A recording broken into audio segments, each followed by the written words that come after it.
Hello everybody and welcome to my kitchen. I'm Jo, and as the great recipes come from my mother, I have a really good one to share with you. Chicken with white sauce. What you need for this recipe is some chicken breast, 4 spoons of flour, 2 carrots, 1 onion, 1 celery root, and 2 spoons of sunflower oil.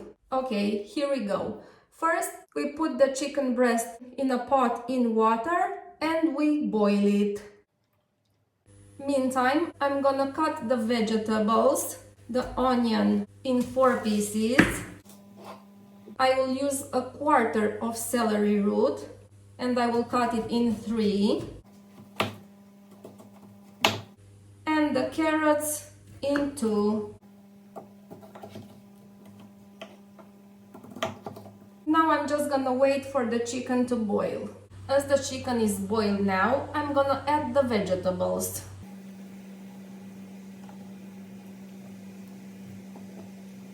And I'll let them boil too. When the vegetables are boiled, you just stop the cooker, you take the meat out on a plate, and you separate the boiled water from the vegetables. Now I'm gonna cut the meat in 3 big slices. And I will take care of the white sauce. The part with the white sauce is very tricky, so be very careful. In a pot, you put the oil, you add the flour while constantly mixing. Now you add from the water that you boiled the vegetables in gradually and keep mixing. You continue adding the boiled water and mixing until this white sauce becomes fluid.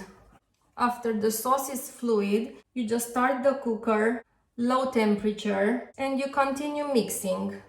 When the sauce is not fluid anymore, it starts to become harder and harder. You keep adding the boiled water from the vegetables and continue mixing. When the sauce starts to become fluid again, you just set a higher temperature at the cooker and you let it boil, but constantly mix. As you can see, the sauce started to boil, so it's time to add the meat. And you stop the cooker. The recipe is very easy, but the white sauce is definitely tricky. If you follow the steps that I presented, you'll definitely get it right. I have more recipes and tips and tricks to share with you, so I invite you to subscribe to my channel and to turn on the notifications so we can keep in touch. Take care, bye!